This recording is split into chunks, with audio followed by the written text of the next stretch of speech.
The chair bites into the backs of my legs as I shift for the 10th time, wood against bone, unforgiving as the hours ahead of me. The hall hums with whispers and coughs and the scrapes of shoes, a restless animal pretending to be polite. I sit still, then fidget, then still again, my knees bouncing like they're trying to escape without the rest of me. I shouldn't be here. There is somewhere else I should be, somewhere I'm seen, somewhere I'm not merely an extra filling an echoing hall where time stretches like unwanted chewing gum. Today is Prize Day. Hours of clapping for people who already have enough. I stare at the stage and wonder, not for the first time, why it isn't enough to know you're good at something. Why the satisfaction of a top mark or the joy of winning a game has to be topped up with medal and ribbons and someone else's applause. Footballers earn millions and still need more ceremonies and adulation. Movie stars live in houses with rooms they'll never enter, and someone somewhere decides they need another gold statue to mark their success. Their lives are already gilded, already glowing, yet more gets piled on like icing on a cake no one asked for. And the rest of us? We sit, we clap, we watch. We're told we're celebrating achievement. It feels less like celebration and more like maintenance, an order preserved. The happy given more happiness while the masses look on, hands stinging, smiles stretched thin.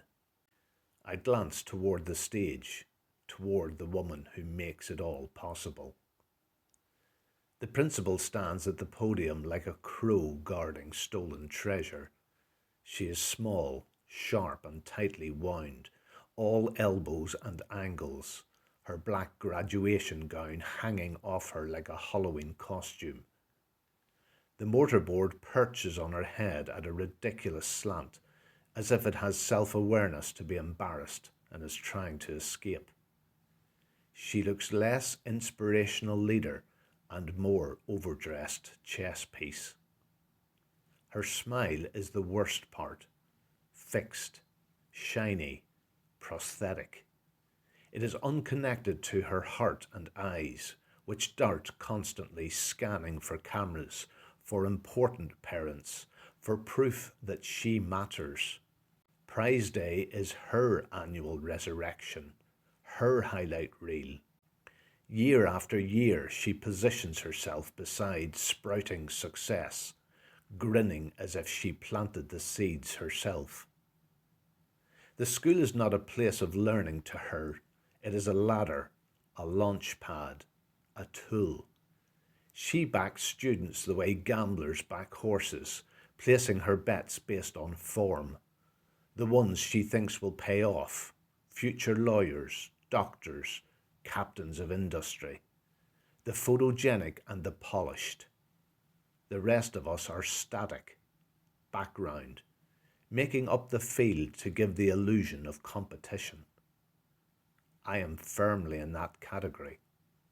My blazer's sleeve is shiny at the cuff, fabric thinned by years of use.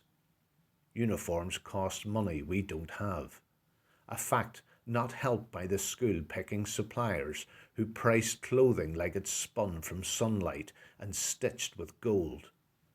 Maybe they assume time and money are things everyone can spare. They're wrong. Dad has been ill for over a year now. Some days he's himself, some days he's a shadow. He hasn't worked since the hospital visits became more frequent and less optimistic. Mum works longer hours now, her exhaustion clinging to her like a borrowed dress. So I help. I walk my sister to school, I collect her, I make toast and pasta and whatever else can stretch currency further than it was ever intended. I sit with Dad when Mum's late. I miss sports practice. I miss homework. I miss being 13 in the way 13-year-olds are supposed to be. Time and health are the most valuable things, and my family and I have little of either. But Prize Day is not for sad stories. There is no gleaming trophy for just surviving. Captain of the rugby team, the principal announces, her voice swelling like she's introducing royalty. He strides across the stage, broad shoulders, confident grin. The hall claps on cue. She grips his hand tightly, warmly, like an old friend, like a proud parent. Her smile snaps into place, perfectly angled toward the photographer. Flash, flash. I clap too, loudly, wildly. My hands sting. My heart sinks. Then I sneak a glance at my watch.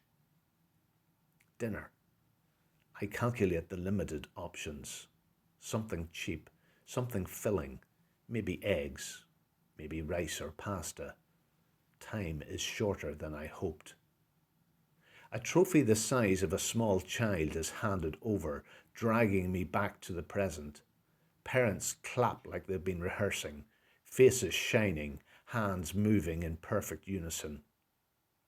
It reminds me of a parade in North Korea I once saw on television. Rows of people applauding because that's what they were told to do. My parents aren't here. They never are. They never will be. Prize Day doesn't accommodate hospital appointments or double shifts. Flash, applause, another name, another smile. The principal is glowing now, basking in stolen light. For a brief moment her eyes flick to mine. There is no recognition, no pause, as if all she has seen is an empty chair. The clapping continues, waves upon waves, repetition without reflection. I feel myself shrinking, folding inward, becoming quieter with every prize handed out. And yet a thought settles in my chest, heavy, steady. Maybe one day the school will have a trophy for those occupying the empty chairs, the ones passing through without applause, photographs, spotlights, without shaking the principal's hand.